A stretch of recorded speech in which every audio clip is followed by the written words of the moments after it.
प्लेटो ने हमें theory of forms के बारे में बताया, यानी कि आइडियल फॉर्म्स जो कि in the mind of the creator रहती हैं। एंड जब हम आर्ट फॉर्म की बात करते हैं, जब फिजिकल रेल में चीज़ें आती हैं, फिजिकल के बाद जब वो पोएट्री या फिर कोई आर्टिस्ट उसको क्रिएट करने की कोशिश करता है, चाहे वो कारपेंटर हो, चाहे वो कोई पोएट हो या ड्रामेटिस्ट हो, तो poetry as an art form, drama as an art form is twice remove from reality.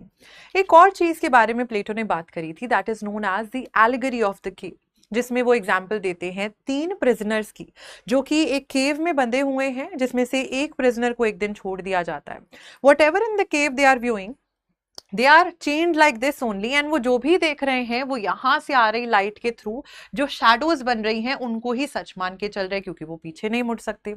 ठीक है, उनमें से एक को एक दिन बोल दिया जाता है कि यू कैन गो आउट, ठीक है, उसको फ्री कर दिया जाता है। जब वो प्रिजनर बाहर जाता है तो सनलाइट को देख के, सारी नई चीजों को देख के उसकी आईज जो हैं अपने आप को एडजस्ट नहीं कर पाती, लेकिन धीरे धीरे धीरे धीरे ही starts adjusting with the sunlight and the things around him which are now coming to him as reality. वो दौड़ा भागा वापस जाता है टू टेल दीज पीपल कि हम लोग इसको रियलिटी मान के चल रहे हैं, जबकि real world is outside of this particular cave. वो कहते हैं पता नहीं कहाँ से आ गया ये, why is he telling these things to अस।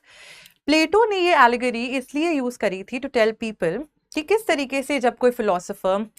या कोई भी इंसान जो इनलाइटेंड होता है लोगों को डार्कनेस से लाइट की तरफ लेके जाने की कोशिश करता है, तो उसको जो है क्वेश्चन करा जाता है दैट ही इज सिली और she is silly, so on and so fourth.